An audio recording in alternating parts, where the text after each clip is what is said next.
On this edition of Mets Prospect Profiles, we're going to talk about a AAA reliever who might be able to make an impact in the big leagues this season. Let's talk about him.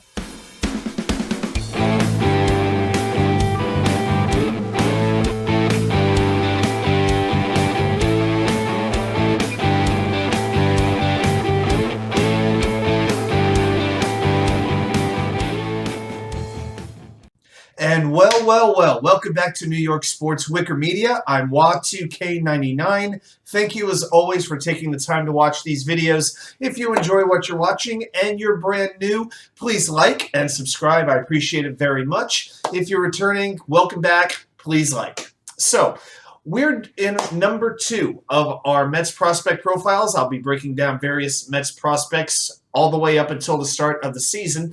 Last time we talked about Brett Baty, and if you'd like to watch that, it is available.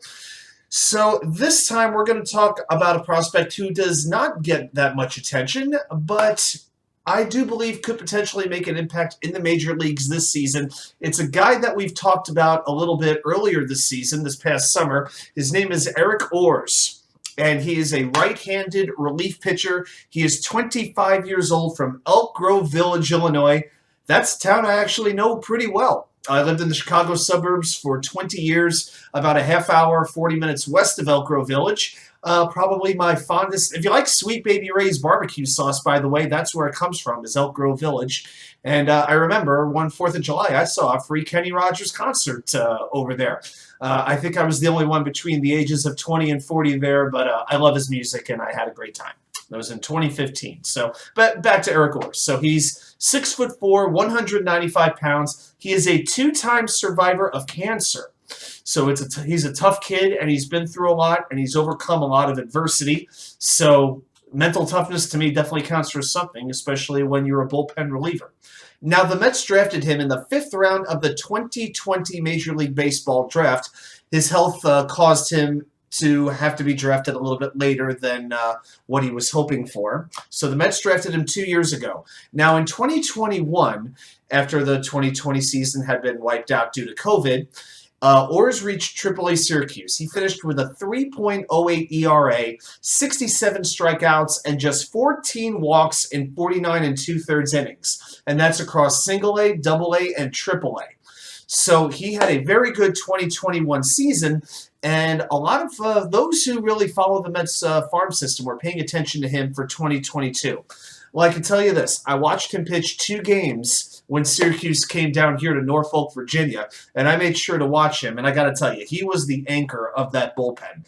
His split-fingered fastball, that's what gives him a chance to make the major leagues. He throws the fastball in the low 90s, but it absolutely drops off the table right before it gets to the batter's box. It's very good against both lefties and righties, and it's a big reason why Orze has struck out 30% of the batters that he faced with each of his 3 clubs in 2021.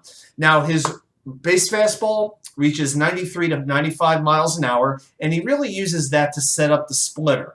He also uses the slider as his 3rd pitch. He only uses it about a quarter of the time, though. That's one pitch that could use a little bit of refining. Now, in 2022, he started to tail off a little bit.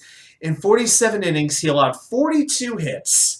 Okay, he had 64 strikeouts, though, which is pretty good. That translates to over 12 strikeouts per 9 innings. Not too bad. He only walked 14, but he allowed, again, the 42 hits. 11 of those 42 hits were home runs. That is the big concern, that he couldn't keep the ball in the ballpark when the splitter wasn't working. He had a 5.13 ERA, very high, but his whip, walks plus hits divided by innings pitched, was only 1.18, not too bad. So it seemed like Orze was either getting everybody out or he was giving up runs. So he was very hot or cold in 2022. Now at this point, he looks like he could have a floor as a pretty good middle-of-the-road major league reliever. It just depends on how dominant that splitter can be. You know, how good is his control going to be?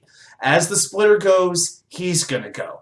Now, he's going to start the season in Syracuse. As far as the 2023 year goes, I don't expect him to have a chance to make the major league roster. I got to tell you, though, after a 2022 season where he took a little bit of a step back, I think this might be a make or break year for him. I even wonder if he could be trade bait to a major league team that's struggling that needs a bullpen arm immediately. Whoever that team is, maybe a Pittsburgh, maybe a Cincinnati, maybe an Arizona. I could see him being a throw-in in a trade that the Mets could use to get a bigger piece back. So that's kind of my thoughts. But I do think Orze has a chance to be in the majors this season. I just don't know if it's going to be as a New York Met. Well, those are my thoughts on Eric Orze. I'm going to be back here in a couple of days with some more Mets prospect profiles. And, hey, you never know what might pop up on this channel. Thanks again, everybody, for watching. I'll see you back here with more content from you know where. The Wicker Chair.